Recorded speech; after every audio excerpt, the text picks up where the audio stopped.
Gautam Neurocare, brain stroke, migraine, fits, brain and spine surgeries की best neurosurgeon.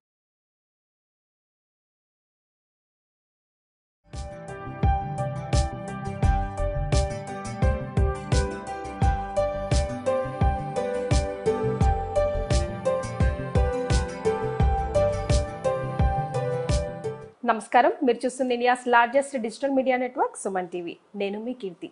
ఈరోజు నాతో పాటు ఎవరు ఉన్నారో తెలుసా? భద్రకాళి పీఠాధీశ్వరి శ్రీ శ్రీ శ్రీ సింధు మాతాజీ. నమస్తే అమ్మా. నమస్తే అమ్మ. అమ్మ, శ్రీచక్రం నుంచి బొట్టు తీసి నాకు పెట్టారు కదా, అట్లా పీఠంలోనైనా ఇంట్లో కూడా ఎవరైనా పెట్టుకోవచ్చా? పెట్టుకుంటే ఎలాంటి ఉపయోగాలు ఉంటాయి, ఎలాంటి ఆచారాలు పాటించాలి చాలా మందికి తెలియదు. బికాస్ శ్రీచక్రం అనేది చాలా పవర్ఫుల్ అని విన్నాం, అంత మటుకే తెలుసు నాకైతే. సో మీ ద్వారా ఈ వీడియో ద్వారా ప్రేక్షకులకి తెలియజేద్దాం. శ్రీచక్రం అనేది లలితాదేవి యొక్క ఆకారం, సర్వం అన్నమాట. అమ్మవారి వేలి పాదం నుంచి సహస్రారం అంటే తల, దాన్ని శ్రీచక్రం అంటాము. అమ్మవారు పూర్తిగా అమ్మవారిని తీసుకొచ్చి ఇంట్లో ప్రతిష్ఠ చేసుకుంటే ఏ విధంగా ఉంటుందో శ్రీచక్ర ప్రతిష్ఠ కూడా అటువంటిదే అన్నమాట. చాలా మంది అడిగే ప్రశ్న ఏమంటే, పెద్ద శ్రీచక్రం పెట్టుకోవచ్చా, అసలు శ్రీచక్రం పెట్టుకోవచ్చా అని అడుగుతూ ఉంటారు. యాక్చువల్లీ మన శరీరమే శ్రీచక్రం, మన యోని స్వరూపమే, అమ్మవారి యొక్క యోని స్వరూపమే శ్రీచక్రం అన్నమాట. ప్రత్యక్షంగా యోనికి పూజ చేయలేరు కాబట్టి శ్రీచక్రాన్ని అనేది ఏర్పాటు చేసుకోవడం జరిగింది. ఆదిశంకరాచార్యులు శ్రీచక్ర ప్రతిష్ఠ ఎందుకు చేశారంటే, ప్రతి శక్తి దేవాలయాలకు దగ్గర అమ్మవారు బ్యాలెన్స్డ్గా ఉంచడానికి, అమ్మవారిని శ్రీచక్ర ప్రతిష్టాపన ఎక్కడైతే జరిగిందో అక్కడ అమ్మవారు చాలా బ్యాలెన్స్డ్గా ఉంటుంది. యంత్రాల్లోకెల్లా అత్యంత శక్తివంతమైంది శ్రీచక్రం. బ్యాలెన్స్డ్గా అంటే బ్యాలెన్స్డ్గా అంటే శక్తి స్థిరంగా ఉంటుంది. ఆయన ప్రతిష్ఠ చేసింది మొత్తం ఉగ్రదేవత ఆలయాల్లో. కంచి కామాక్షి దగ్గర తీసుకున్నప్పుడు ఆదిశంకరాచార్యులు ప్రతిష్ఠ అనేది అక్కడ చాలా విపరీతంగా ఉగ్రతత్వం ఉండి అమ్మవారు గ్రామ సంచారం చేస్తున్న సమయంలో అమ్మవారి శక్తిని ఎవరు తట్టుకోలేకపోయారు. కాబట్టి శ్రీచక్రంలో అక్కడ అమ్మవారిని బంధించడం అనేది జరిగింది. ఇప్పటికి కూడా, ఈ రోజుకి కూడా కామాక్షి దేవి ఆలయంలో వచ్చే విగ్రహం బయట వెళ్ళాలంటే ఒక్కసారి కంచి పరమాచార్య దగ్గరికి, ఆదిశంకరాచార్యుల దగ్గరికి తీసుకెళ్లి విగ్రహాన్ని తీసుకెళ్లి ఆయన సరే అంటేనే అమ్మవారి విగ్రహాన్ని అలా బయటికి తీసుకెళ్తారు, వచ్చే విగ్రహాన్ని అన్నమాట. కాబట్టి ఉగ్రతత్వంలో ఉన్న అమ్మవారిని అలా బ్యాలెన్స్డ్ గా శాంతిగా ఉంచడానికి శ్రీచక్ర ప్రతిష్ఠ అనేది నిర్వహించుకోవడం జరుగుతుంది. శ్రీచక్రం అనేది జనాకర్షణని, ధనాకర్షణని ఎక్కువగా ఇస్తుంది. శ్రీచక్రం అంటే 3,000,000 దేవతలు, 3 కోట్ల మంది పురుష స్త్రీ దేవతలు అక్కడ ఉంటారు శ్రీచక్రంలో. శ్రీచక్రాన్ని ప్రతిష్ఠ చేద్దాం అంటే మొత్తం బ్రహ్మాండానికి పూజ చేసినటువంటి శక్తి లభిస్తుంది. శ్రీచక్రం పెద్దదిగా పెట్టచ్చా, చిన్నదిగా పెట్టచ్చా అని అడిగితే, ఒక ట్రాన్స్ఫార్మర్ ని తీసుకొచ్చి ఇంట్లో పెట్టుకున్నప్పుడు దానికి ఎటువంటి ప్రికాషన్స్ అయితే తీసుకుంటాము, ఎక్కడైనా అన్బ్యాలెన్స్ అయితే ఎటువంటి ఎఫెక్ట్ అయితే వస్తుందో, పెద్ద శ్రీచక్రం పెట్టుకోవడం కూడా అటువంటిదే.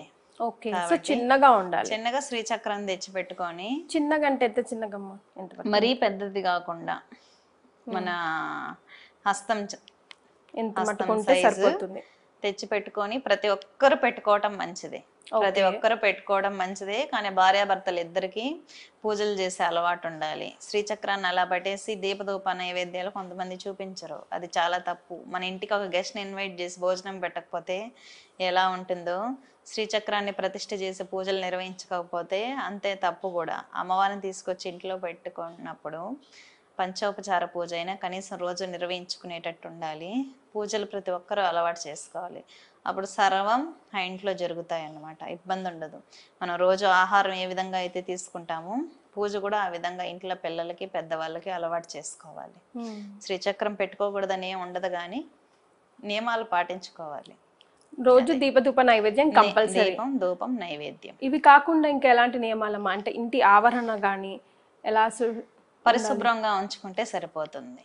మనస్తత్వం మంచిగా ఉండాలి. ఇప్పుడు ప్రజలు చాలా మంది పూజలు చేసే వాళ్ళు ఎక్కువ క్రిటిసైజ్ చేస్తూ ఉంటారు పక్కన వాళ్ళని, అదంత మంచిది కాదు. మనం ఒకరిని జడ్జ్ చేయకూడదు. ఆడవాళ్ళని చాలా మంది, మగవాళ్ళు లేడీస్ అంటే ఇంతే, ఆడవాళ్ళు ఇంతే. ఎప్పుడు కానీ శక్తి పూజ చేసేటప్పుడు ఒక అమ్మాయిని హింసించకూడదు, దూషించకూడదు, తిట్టకూడదు. అమ్మాయి ఎలాంటిదైనా కూడా అమ్మాయిలో అమ్మవారినే చూడాలి.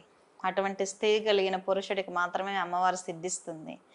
అలాగా స్త్రీలైనా సరే వాళ్ళు అలాంటి వాళ్ళు ఇలాంటి వాళ్ళు ఎప్పుడు అది ఆలోచించకూడదు. సర్వకాల సర్వావస్థల యందు అమ్మవారిని ప్రతి ఒక్కరిలో చూస్తూ ఉండాలన్నమాట. మన మనసులో ఏదుందో మన మొహంలో అదే కనిపిస్తుంది. ఆ కళ ఉత్పత్తి అవ్వాలంటే మన మనసులో ఎప్పుడు పవిత్రమైన భావాలు ఉండాలి. ఈ సృష్టి మొత్తం అమ్మవారే. మీలో అయినా నాలో ఉన్నది ఆత్మస్వరూపంలో ఉన్న అమ్మవారే. ఎప్పుడు నేను చూసేటప్పుడు ఎదుటి వ్యక్తిని నేను వేరు తను వేరుగా చూడకూడదు, ఒకరిని తిట్టకూడదు, దూషించకూడదు, దుర్భాషలాడకూడదు, వాళ్ళు బాగుపడకూడదు అని అనుకోకూడదు. సర్వం సుఖ సంతోషాలతో అందరూ బాగుండాలి, ప్రతి ఒక్కరిలోనూ అమ్మవారిని చూస్తూ ఉండాలి. అటువంటి వాళ్ళకి శక్తి అన్నీ ఇస్తుంది.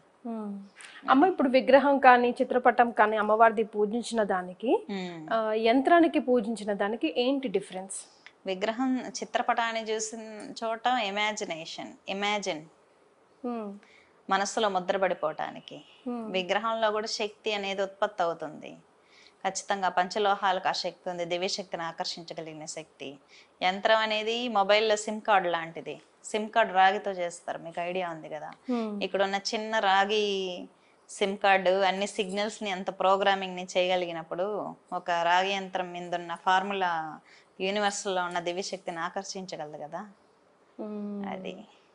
అది రాగి యంత్రం ప్రాముఖ్యత.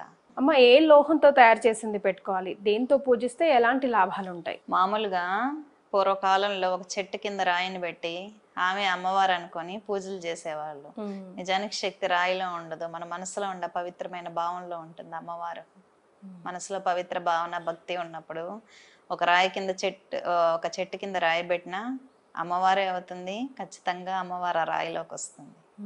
ఏదైనా మన భావంలో ఉంటుంది శక్తి, నమ్మకం.